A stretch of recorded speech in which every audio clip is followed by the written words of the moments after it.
Yo, what's up, Lucid Crew? Welcome back to the channel. If this is your first time here, make sure to like the video and subscribe and hit the notification bell to see more videos like this. Let's get into it. 3 competing extraterrestrial civilizations have been using this planet as a laboratory.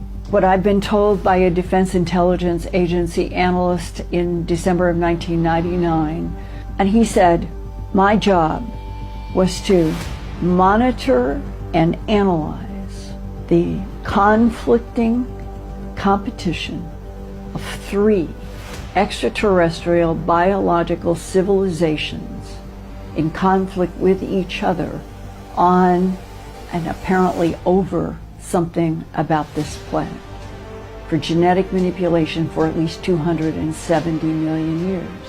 And I said, well, 270 million years is before the time of the dinosaurs. And he looked me straight in the eye and he said, one of the 3 competing groups made the dinosaurs as an 80 million plus year long experiment. We think it was the Ebens, the ones with the heads that are shaped like this and pear-shaped chin. He said, the Ebens have demonstrated for us that they can move matter in this universe into another dimension or another timeline. And they do it all of the time. He said 66 million years ago, something was headed for this planet that was 6 miles in diameter. Was it an asteroid? Were they responsible for it? That took out 95% of surface life on Earth, including all of the dinosaurs. If this was their experiment, they could have moved that 6-mile diameter object into timeline or another dimension, and there never ever would have been any collision. What else can we conclude? But they did an 80 million plus year experiment. And then is this the way they ended it? By taking out 95% of all Earth surface life.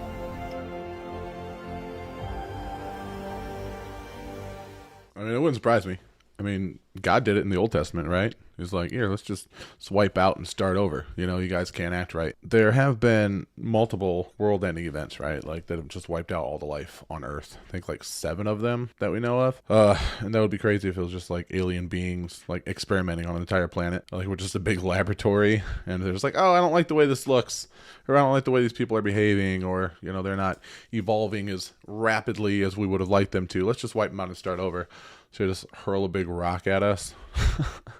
Honestly, nothing would surprise me anymore. I'm pretty dumbfounded with just the way that everything is going. Not to be bleak, but I mean, the world is insane. It's insane nowadays, right? I could certainly see someone being fed up, like some creator being fed up and being like, okay, this is not what I had in mind at all. You kids are breaking shit. You kids can't act right. You won't clean your rooms. You won't apologize to each other. You're bullying each other. Like, you know, I'm going to punish you. Maybe they just send us to our rooms without dinner once or twice. You know, maybe that'll do the job. Maybe don't hurl a massive rock at us. You know, I think we could learn. Hopefully. But I want to mention something. One of the bombshells that we dropped was that there's a declassified federal document. Anyone watching this interview can go find this document. It's on the FBI vault. Document 6751, it's a document from the 40s. It was written by a prominent member of academia, and it was submitted to the FBI. In this document, they make a case that entities are not space aliens, but that they're interdimensional or extra-dimensional entities that are crossing over from a plane known as the ethereal plane. Were they extraterrestrial from another planet? Were they ultra-dimensional from a different dimension? It all depends who you ask. This could be something that is extra or hyperdimensional. Now, I don't mean extra-dimensional in a woo-woo sense. I mean extra-dimensional in a quantum physics sense.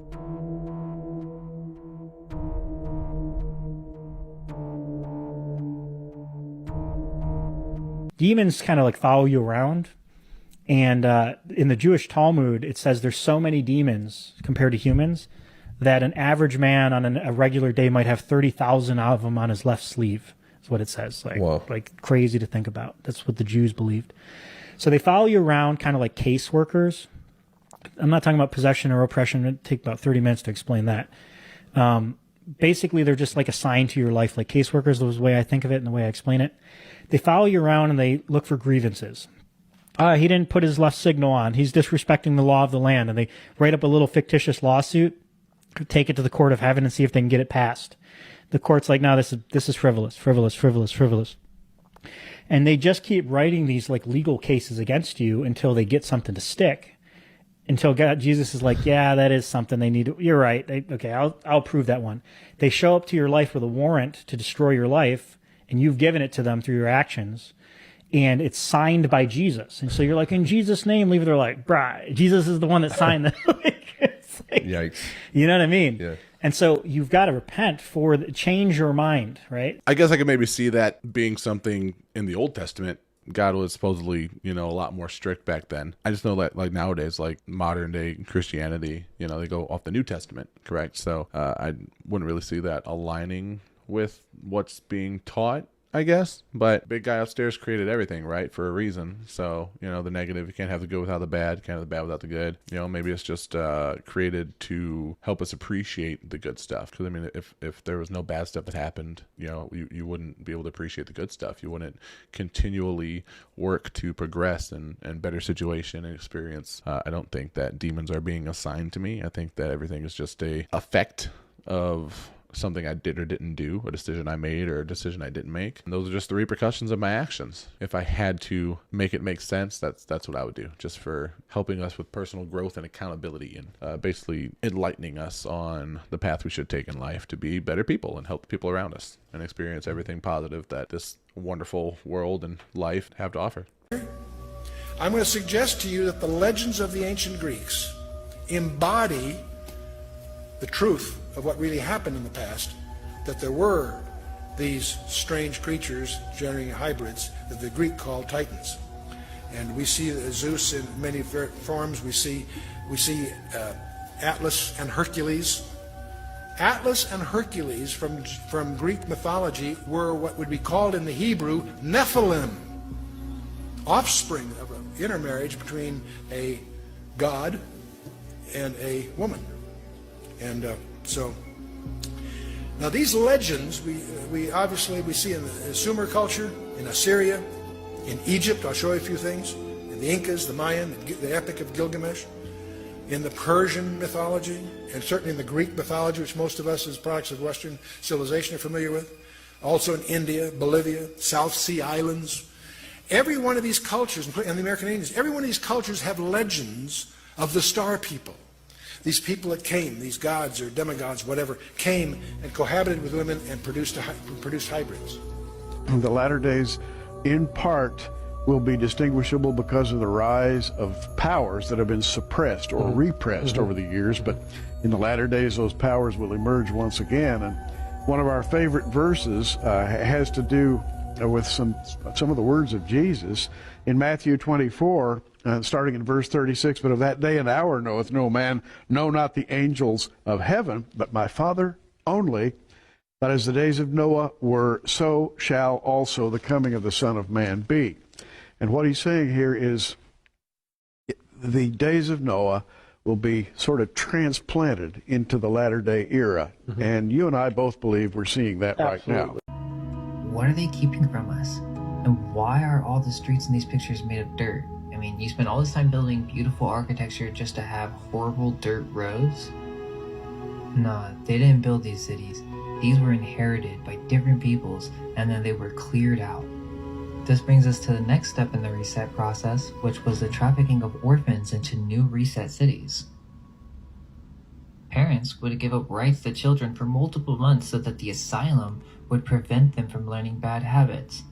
This was a huge thing back then, where you had these orphan homes and asylums that essentially were one. We've got a problem. Men might be going extinct. Science shows the human Y chromosome needed to make a man is fading away. A person's biological gender is determined by special chromosomes in their DNA, which come in two types, X and Y. If you have two X's, you get a female, but if you have one X and one Y, a male. A few years ago, researchers noticed that the Y chromosome required for men to exist has been shrinking over the past 200,000 years or so, with some experts estimating the Y chromosome to completely leave our DNA within the next 5 million years. And with our current DNA structure, no Y chromosome means no men. Obviously, having less men around would cause society to crumble, with reduced fertility rates leading to the entire human population to slowly decline into extinction. But still, other scientists claim that our DNA would adapt and move over to another chromosome to make males. Just like we see in species like the Amami spiny rat, who have no Y chromosome, yet the males are maling just fine, although they are endangered, aka on the verge of extinction. Are humans gonna share the same fate, or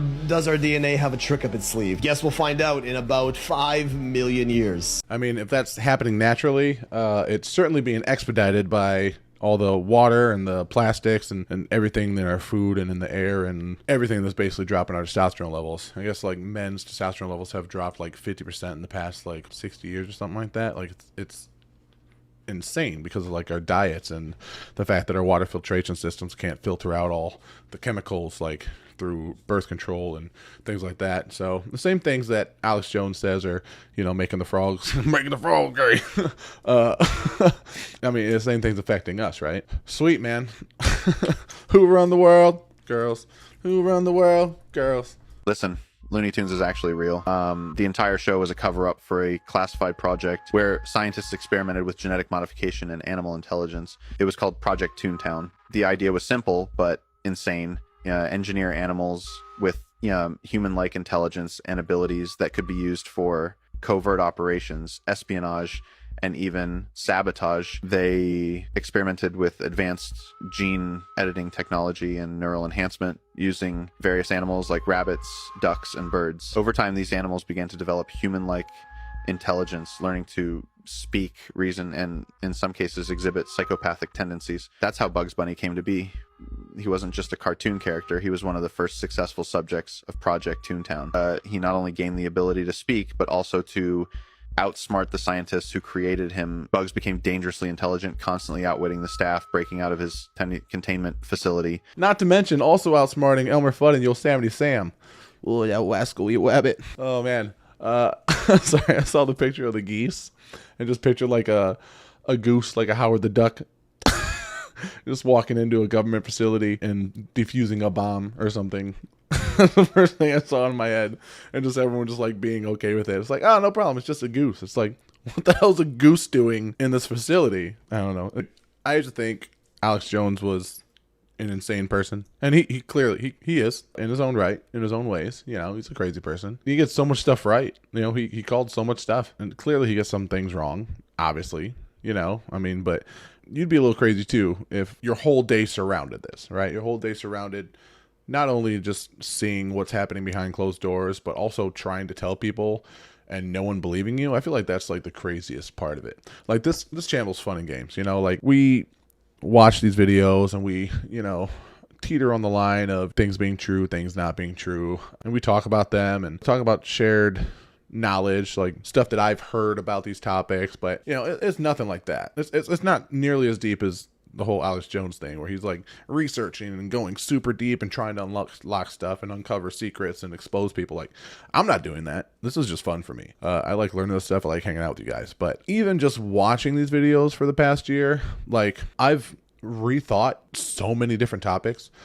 My opinions have changed so much on so many different theories and stories, and it's caused me to get more interest in some areas. And I'm becoming more, just from doing YouTube videos once in a while, watching TikTok clips, I'm becoming more interested and more ingrained in like this whole conspiracy theory culture. So I can only imagine if my entire life was dedicated to like digging deep and trying to expose people, I would probably be a little off the hinges too, right? I'd be out to lunch for sure. I could see it happening right now. So, but nonetheless, I mean, yeah, man, this is a crazy world.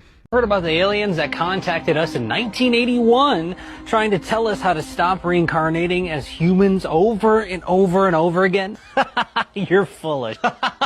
That's what I thought too. until I heard the full story. In 1981, Carla Rucker, who was a girl from Kentucky, began receiving telepathic contact from a group of entities calling themselves Ra. According to Rucker, these were the stick with me, the collective consciousness from a higher dimension of the planet Venus. They evolved 2.6 billion years ago into a higher dimension, and they came back to give us information and to tell us how to stop reincarnating and much more. Then over the next couple years, they kept this contact going, and there was 3 of them. There was Carla herself, there was Don, then there was also Jim, Jim wrote down everything. Don was the one asking questions. It was kind of written in a Q&A format, and because they were asking questions to this entity, but the entity was actually talking through Carla. And all of these conversations they actually put into a book series, actually I think 4 or 5 books, and it's called The Law of One. So what you're saying is she got possessed. I wouldn't say she was possessed because she had a Bible at her head in order to make contact with them. And also, this was all documented extensively. Like, they had microphones on the whole time. You can actually go listen to the original audios from 1981. Okay. So how do we stop reincarnating over and over then? Well, real quick, I think it's important to understand what the main message of Ra actually is. Here's a quote from session 4. The law of one, though beyond the limitations of name, as you call vibratory sound complexes, may be approximated by stating that all things are one, that there is no polarity, there is no wrong, no right, no disharmony, but only identity. All is one, and that one is love light, or light/love, the infinite creator. So it's about everything being God. Kind of, but it's not a religious book at all. In the book it actually says that it doesn't matter if you know about the book, The Law of One, and if you don't even know about what the Law of One actually is. That's fine. The only thing you need to do to move on is you need to love and be in service to others. Like get to heaven? Not in the traditional sense at all. In the Law of One philosophy, there are 7 major densities in our universe. Think of them as different thresholds that have been separated off, but they're just different vibrational pockets in which different bodies can exist. Another way to think about it is think about the ocean. When you go down in the ocean, you need to have a specific body in order to go far enough down. And so what the Law of One is saying and what Ra is saying is that you need to have different bodies for each density. And again, there's 7 of them. 7 major ones, that is. So then reincarnation is kind of like just playing the game of different bodies with different experiences. So how does loving others get you to a higher density? Well, according to what they're telling us, it's actually just math. If you're more than 50% in service to others, then you'll move on in the positive polarization from this 3rd density to 4th density. But there's also the option to move on negatively, which means you're according to Law of One, 95% or more in service to yourself. So there really is negative entities. That's weird, but isn't that kind of like what reincarnation has always said? Like to some extent, like if you are a good person and do good and genuinely try to help others and live like a positive life and be a positive impact and reflection to others, that you would come back like as a higher being. Basically, if you screwed up and were an asshole, you would come back as like a snail or something like that. So I'm not really sure how much different this is to just like what standard reincarnation is. It's basically just a really long video telling you to like be a good person, but we watched it, so we did it. What if I told you deja vu wasn't just a weird coincidence? It's the byproduct of something much larger, time manipulation experiments. Deep in secret labs, hidden from the public, shadow organizations are running trials that mess with the very nature of time itself. These aren't your typical science projects. This is about bending timelines, creating alternate realities, and controlling time loops. Every time you experience deja vu, it's because they've tweaked something in the timeline you're living in. Think about it. Those moments when you're sure you've been somewhere or done something before when reality feels just a little too familiar. It's a momentary overlap of multiple timelines in one version of events you've already lived through that moment, and your brain is catching up to the echo from that alternate timeline. It's not that you think it's happened before. It has. Somewhere in another version of reality, you're living that exact moment again. Deja vu is the crack in the code, a reminder that there are multiple paths your life could have taken, all happening simultaneously. They want to learn how to control time, how to rewrite events on a global scale. There's a scene on a wall. It's called the Duty Hotep image. And it shows the Egyptians. It's all you see these dudes in profile. It's an Egyptian drawing. Definitely Dynastics made the drawing. And there's 156 dudes when you count them all up, and they're pulling a statue that's tied to a wooden sled. Now, we know this statue, there's parts of it still exist. First, it's alabaster. It's not granite. Second, it weighs about 56 tons. That's fine. And you're dragging it on a wooden sled. You can't use that to explain how you move a 1,000-ton statue. It's not like a sliding scale of difficulty. There's a curve to it. I do grant them the ability to use primitive methods to move stuff up to like 100, 150 tons. But once you start getting to 400, 600, 1,000 tons, material failure wood's not an issue. That literally sleds would just be crushed or driven into the ground. There's an absolute scale of difficulty that gets applied to these massive objects. They say, like, oh, we know how they did it because they talk about it. Had the opportunity over the years to interview, again, people who have worked at the test site at Groom Lake. One gentleman spent 12 of his 30 years in black programs at Groom Lake. When I asked him, I said, first of all, I said, do you believe in UFOs? And he looked at me with a straight face in one-on-one. He said, absolutely, positively, they do exist. I said, can you expand upon that? He said, no, I can't.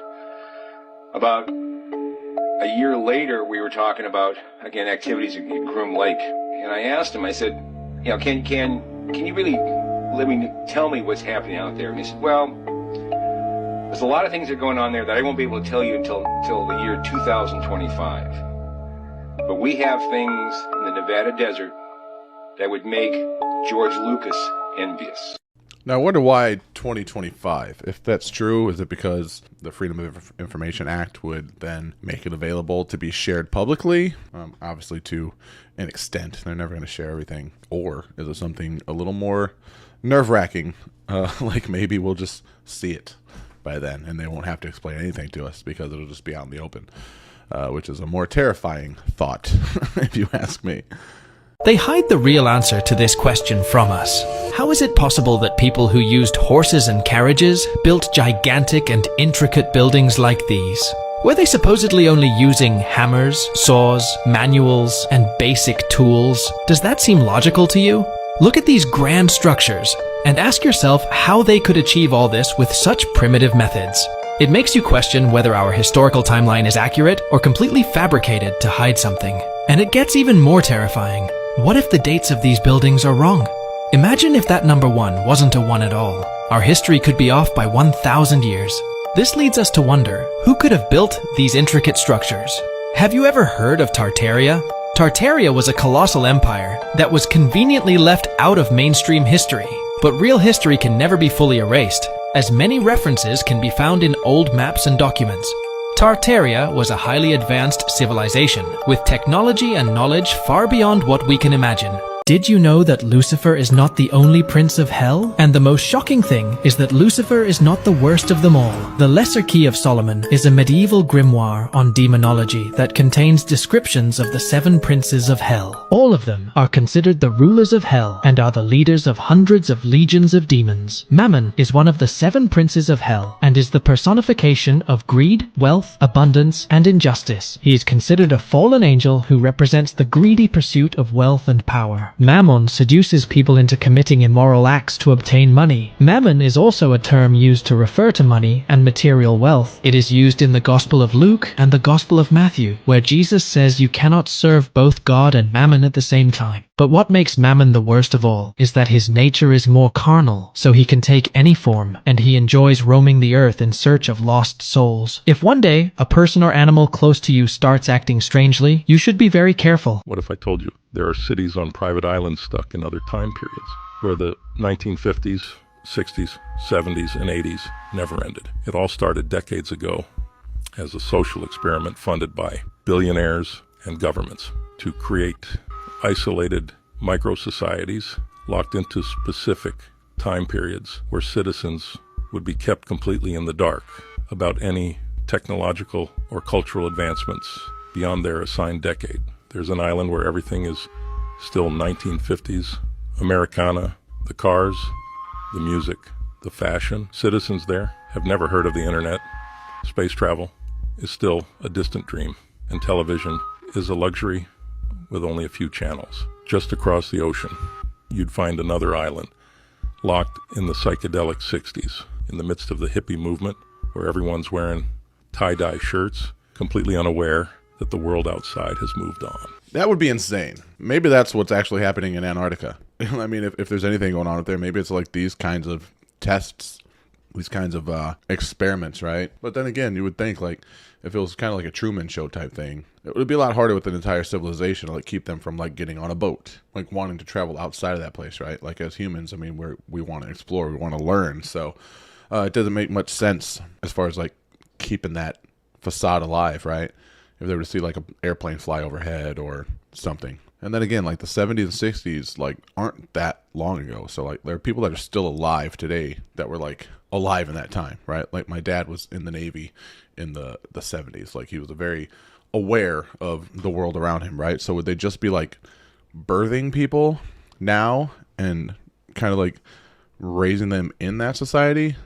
Would it be actors like initially to help kick off things? I don't think that's true, but if it is, that sucks. What if I told you that shopping malls are actually part of a massive psychological manipulation experiment? Here's the theory. Every mall you've ever been to isn't just about retail therapy. They're designed to be you labyrinths of mind control, specifically constructed to mess with your sense of time, direction, and decision making. Ever notice how you'll walk into a mall thinking you'll only stay for a little while and suddenly hours have passed? That's not by accident. The layout of these malls is carefully planned to create a sense of disorientation. There are no clocks, no windows, and even the air is subtly manipulated to keep you inside longer. The lighting, always perfectly tuned to make you feel awake and alert, while the music is chosen to alter your mood and make you more likely to buy things. Beneath the most massive malls, there are rumors of hidden floors, entire underground levels filled with research facilities that collect and analyze data from every person who enters the building. Some say these malls are test grounds for larger societal experiments, training us to be compliant consumers, numb to the manipulation happening all around us. Okay, so I can see that being a possibility in some very sporadic instances, right? Maybe like the government or some sort of research agency, or even like just a PR, like a marketing PR firm with a lot of money just decided to build a mall to test people's buying habits. But I mean, all that stuff is, I mean, it's a lot of that is true. A lot of it just comes down to like neuromarketing, to where places are specifically designed to make you shop more. Like, for instance, like Starbucks. Howard Schultz, the founder, owner, CEO of Starbucks, had them create a special ventilation system to pump the smell of the coffee out into the Starbucks stores rather than outside and actually ventilating the area. That way it triggers your senses, and when you smell that, you smell coffee, you immediately start thinking about Starbucks. And same with casinos. You know, casinos have lights, they don't have windows, they don't have clocks, and it's all to kind of help you lose track of time and just spend more money and consume more. So I don't think it's certainly nefarious in its own right, basically manipulating people's minds to buy more stuff. I'm been in marketing for over 10 years. I completely understand how that works. It can be very unethical at times, unfortunately. But I don't think in this specific case with the shopping malls, it goes deep enough to where it's like like a government research facility in the basement of every shopping mall across America to increase people's spending habits and control their minds to buy more shit. But if that was the case, malls wouldn't be going out of business so rapidly these days with online shopping. The deepest point on continental Earth has been identified in East Antarctica under the Denman Glacier.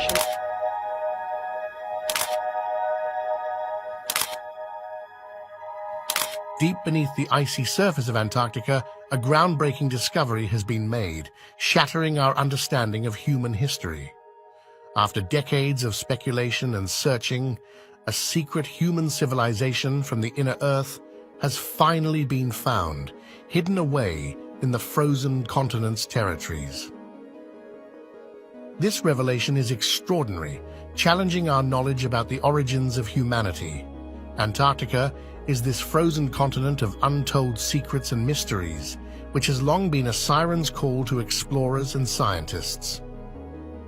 Recent discovery has sparked curiosity about the existence of life and human civilization before it was covered with ice, and also the existence of aliens.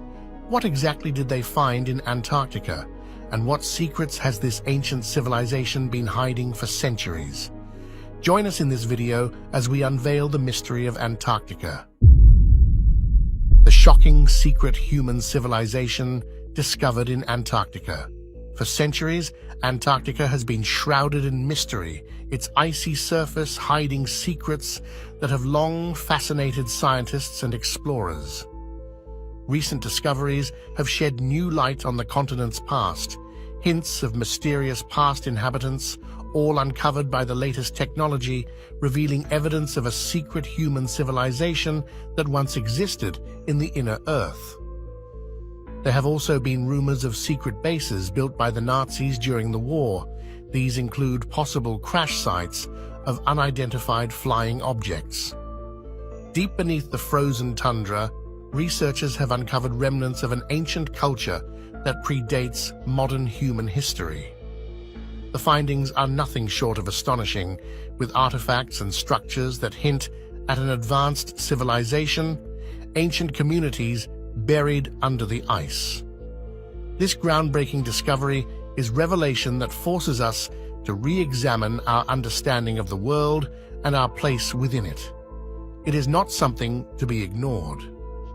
What has been happening in Antarctica's icy world, and how have they challenged our understanding? Keep watching to find out. Earth itself is mysterious. It holds so many secrets and has fascinated many researchers, explorers, and scientists. Leading to the mystery of Antarctica, many have argued connecting it to Earth being hollow. Actually, the supporters of Earth being spherical say that Aristotle observed the curvature of Earth's shadow on the moon during a lunar eclipse, a phenomenon that only occurs because Earth is spherical. They also point to the principles of gravity. The force that pulls objects towards the center of the Earth is uniform across the planet's surface, something only possible on a sphere. If Earth were hollow or flat, gravity would behave differently at the edges than it does at the center, leading to strange and observable phenomena that we simply don't experience. Flat Earth supporters argue that what we see with our own eyes is the most reliable evidence of all. To them, the horizon always appears flat, no matter how high one ascends. Okay, so I'm not a flat earther by any means, but I just thought about this. So he said that if it was flat, the gravitational fields would be different along the entire outer rim of the planet, correct? So we have the Aurora Borealis and the Australis Borealis. It's basically like the northern lights of the south, right? But why don't we have, since it's spherical, if we have lights and weird shit up here and lights and weird shit down here, why don't we have any lights and weird shit and anomalies around the equator? You would figure because it would be the same. There wouldn't be specific points only, right? That happens. Although the world is spinning this way, so these two basically stay on top, right? With like a slight wobble. That was interesting to me, because if it's a sphere, you would think that it would be the same in all points. But I don't know. I'm driving myself crazy. See, this is what you guys are doing to me right here. I mean, it's good that you're making me question stuff. I don't think I'll ever be a flat earther, but it's nice to kind of have to take a step back and reassess all the stuff that I've been taught and that I've learned and stuff that I believe. So that's why I like this channel so much. You guys keep sending me cool stuff, man. I love learning about this, all this wild shit and go on this journey together. So I really appreciate it.